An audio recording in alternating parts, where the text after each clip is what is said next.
They can do whatever they want. We'll give them everything. Sure, I would.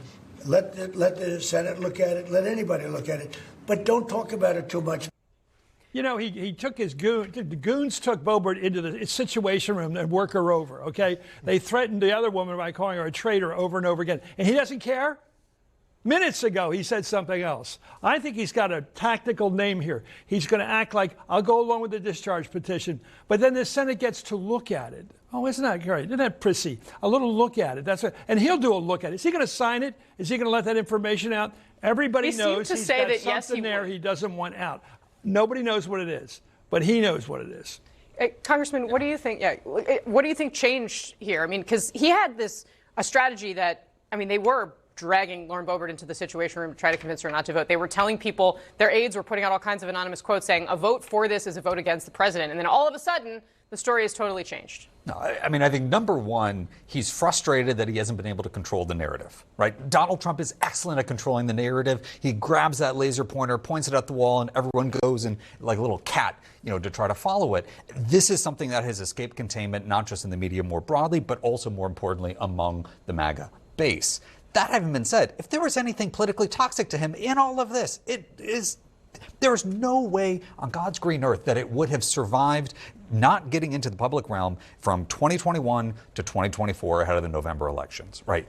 I do think there are things that are inconvenient. There's probably some things that are embarrassing, just like we've seen amongst, former Treasury Secretary who was mentioned in there, the delegate, non-voting delegate, member of Congress from the Virgin Islands who was texting with Jeffrey Epstein during the Michael Cohen deposition or hearing in Congress. Like, there's probably additional things that are out there, some of which may rise up to bump on some national security things that, again, are not criminal in nature, but would be embarrassing. Why should he defend Democrats?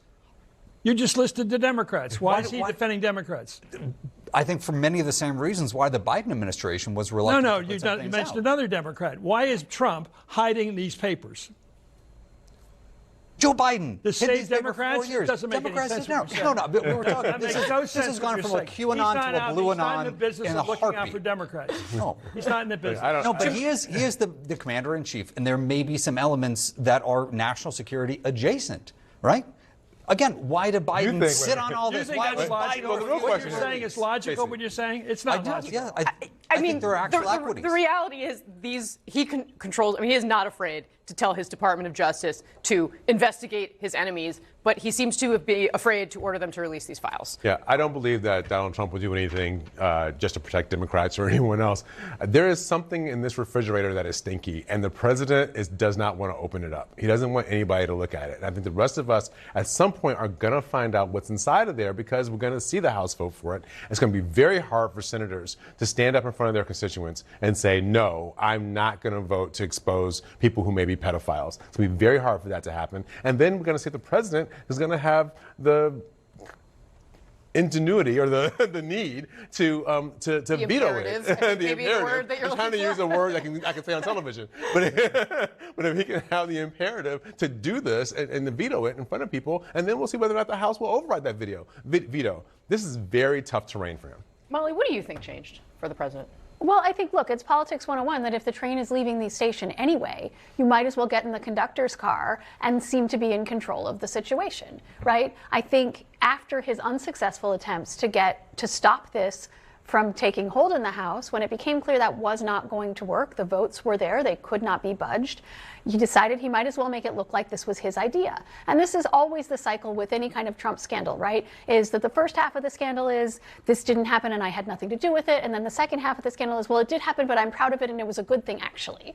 So whether you're talking about, both impeachments, January, this is always the way his sort of cycle goes. So if he can appear to be in control of the situation and take ownership of it and have it look like his idea, but at the end of the day, what matters is what, if anything, is in those documents. Right. Casey, and you don't know, and I don't know, and potentially Trump doesn't even know what is in there. Why did he bring up Larry Summers, and why did he bring up Bill Clinton if he didn't want them targeted? Because why would he they're bring them up? actively in communication with them. They're actively. I mean, Larry Summers was asking for dating advice from Jeffrey Epstein with a. But why would Trump bring up their names? Because they were actively in Oh, those so he's documents. Investigating. Actively he's texting, investigating the actively Epstein working. files. That's what he's doing. That's what the Democratic House break. Oversight. Okay. members All right. I mean, part of it, too, here, let's remember, some of these emails, the ones to the House Oversight Committee, came from the estate of Jeffrey Epstein. Now, Todd Blanche, the Deputy Attorney General, Trump's former attorney, claims that the Justice Department didn't have that information when he went down and interviewed Ghislaine Maxwell, who, by the way, is now being treated specially in prison, like she's getting to play with puppies.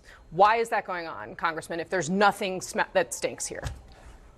Maybe it's an overcorrection from how Jeffrey Epstein's time in prison went. You know, it's probably better to avoid going down that same road. I don't know. Listen, I can't explain a tremendous amount. But it's like she was in a prison appropriate to the crimes that she committed, and then she was moved to a lesser security prison after she talked to the president's aide. Like, I have no explanation for that. Okay. All that I know, Occam's razor, if there was something toxic and fatally damaging to Donald Trump, it would not have been buried for all 4 years of the Biden administration when they pulled out every single stop to try to avoid him from retaking the office that he currently holds. Let me give you one more Occam's razor. I've been in communications for a long time. Worked for a lot of politicians. If you got a good answer, you tell it you tell it fast. You tell it quickly. You get an easy answer, you get it out. Try to stop the bleeding. They don't have good, easy answers, and they've been sitting on them for a long time, and it's just getting worse. One piece of this story, too, that I think is important to underscore, and of course in the politics of all of it, sometimes the people who are most affected by this are removed from the center of the conversation. They shouldn't be.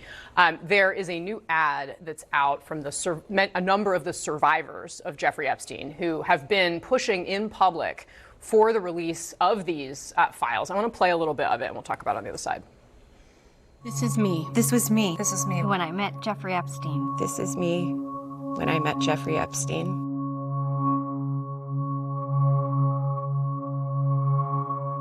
There are about 1,000 of us.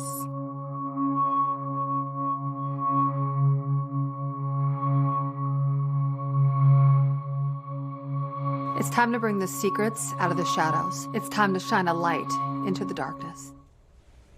I mean, Chris, these women are why, I mean, they are the victims here, and the protection of Jeffrey Epstein, the idea that the rich and powerful play by a different set of rules and can hurt people like that, is why this is such an issue for MAGA, no? I think it means a lot to everybody, maybe especially MAGA people. There's always been a sort of an under the water belief among Americans who are good about democracy. We love democracy. We always suspect that the big shots have a different their way with taxes, lawyers. Everybody knows they got lawyers. They got a way of it not paying taxes. But this one about young girls, it's the reason that the guy went into the Comet Pizza down the street from me on Connecticut Avenue. You know where that is? Shooting up the place because he believed he had to shoot that place up because they had trafficking and young women there. So they believe it. Before Donald Trump came along, they believe this kind of stuff. I believe it's in their system. It's a serious question about who's going to look out for these girls, the women today. Somebody's got to look out for them. Somebody's got to bring the story